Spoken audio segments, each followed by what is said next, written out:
So you've been dating your boyfriend and your girlfriend for a couple months, maybe a couple years, and you're getting pretty comfortable with them. You're thinking, hey, maybe this is the real deal. Maybe we'll go the distance. But there's this problem.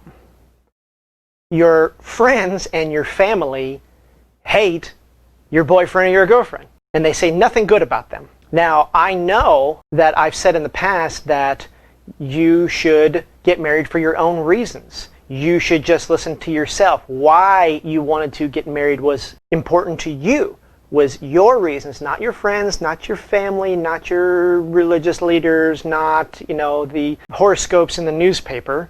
It came down to what you wanted to do. Well, I'm going to put a little asterisk on that statement just for a moment, just for the sake of conversation. And just allow me to make this statement. If all the people around you that you value, that you love, that you trust, pretty much dislike the person that you're with, at the very least, you should listen to them. Let's talk about how to do that.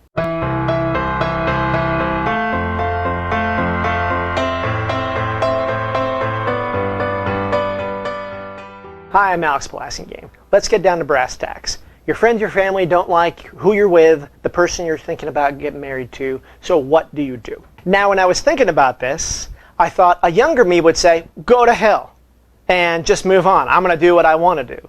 And there's some value in that. There's some value to sticking to your guns, but an older, hopefully slightly wiser me says, you know what? It doesn't hurt me to listen to these people around me. And so perhaps that's what you should do. Learn from my younger mistakes. So what should you do? Let's talk about the first thing you should not do. Don't just throw your partner away because your friends and family happen to dislike them. This is about your decisions. Let me stress that. This is about you and your decisions and what you can live with and be happy. You. Nobody else needs to live with this person. You need to live with this person. They could all be idiots. But here are the steps. First, and we've talked about this in previous discussions, you need to set aside your affection for this person. You need to put it up on that shelf that we talked about in the don't get married for love discussion. Recognize that perhaps you're too close to this person to see them clearly. Your vision of them could be skewed because of your affection for them. Before we get started on that, do me a quick favor, click that like button, push the subscribe button and the notification bell. It'll let you know when I add a new video to my playlist, and it'll help me out too. I really appreciate it. The second thing you need to do is decide if the opinion of your friends and family is valuable to you.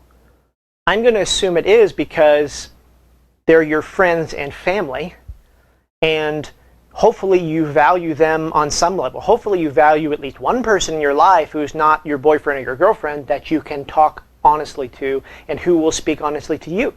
Here comes another Alex statement. This is an Alex quote straight from me to you.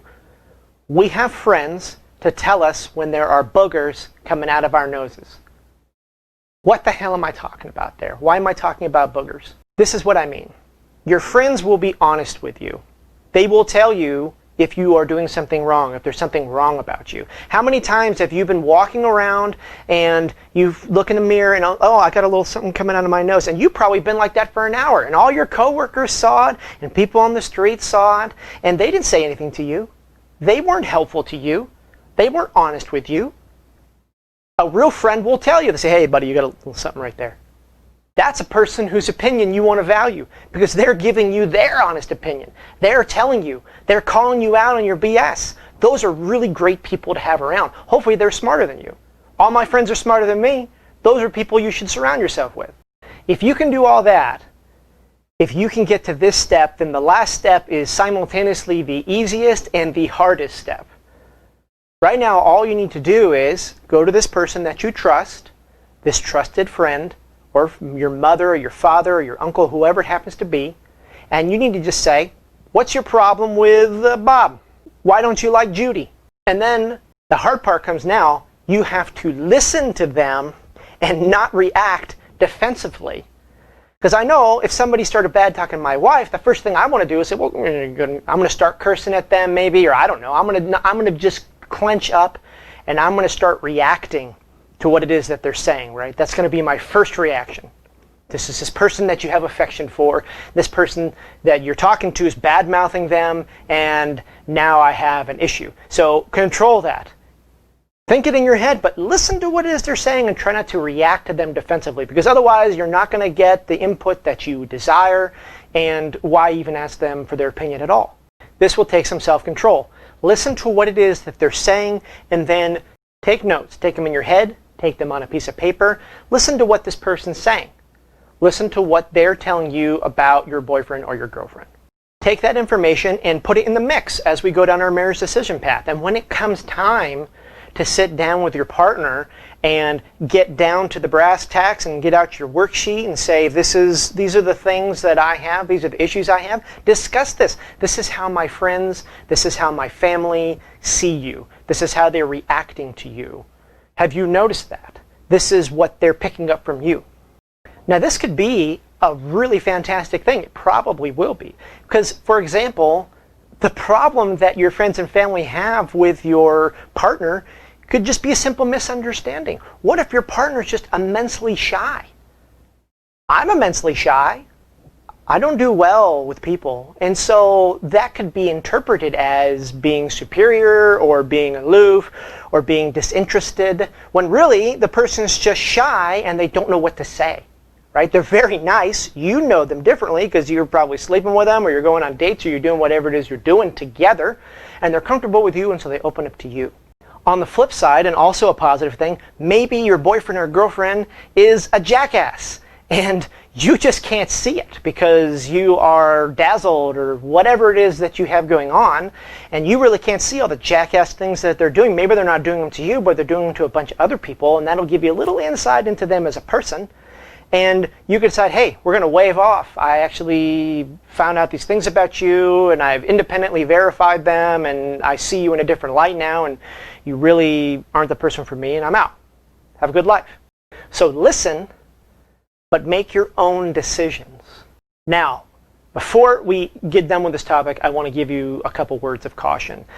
Friends have agendas. They are your friends. So you need to think about the person who's telling you this, because you could trust them, but they could also be reacting to this person in some different way. They could see this person as taking you away from them. So maybe they're giving you this information because of some kind of jealousy that they have. Who knows what their issue is? They are certainly interpreting your partner through the lens of their own relationships, right? So if they've had several divorces, they've had, maybe your boyfriend's name was Bob, and they had a boyfriend named Bob, and Bob was an alcoholic, and they just look at Bob, and all they can see is their past boyfriend. And so that's just what they're feeding back to you. And you say, well, Bob hasn't had a drink in 20 years, and, that's not the issue here. You have bias. So you need to think about that. Parents have agendas too. If your parents want nothing else for you, they want to protect you. Let me tell you a story. This is what you're up against, especially if you're a guy. I can't speak for all the women out there, but if you're a guy, this is what you're up against. I have a daughter. She's now 4. When she was born, the following things happened in about maybe half a second. She came out, and I saw her, and she had a breath.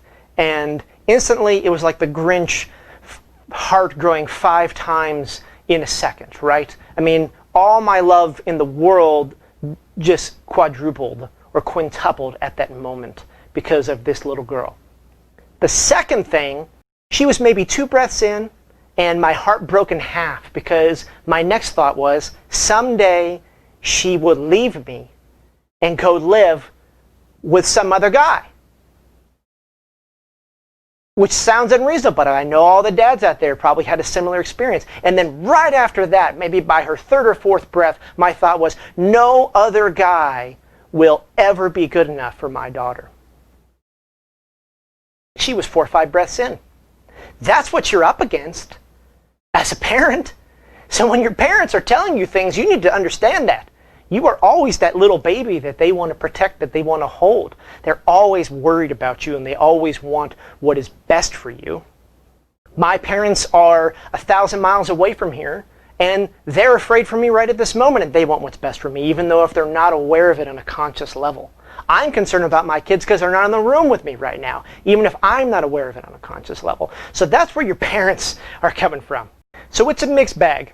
There's a lot of emotions tied up. There's a lot of needs. There's a lot of motives. There's a lot of agendas.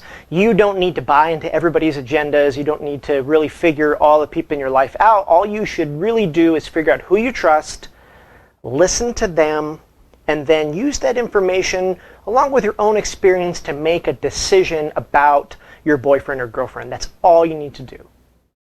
Tell me how this is going for you.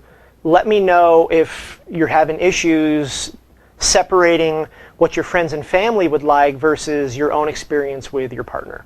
Find me on Facebook, follow me on Instagram, visit my website, alexblassingame.com. Thanks for watching. There'll be more.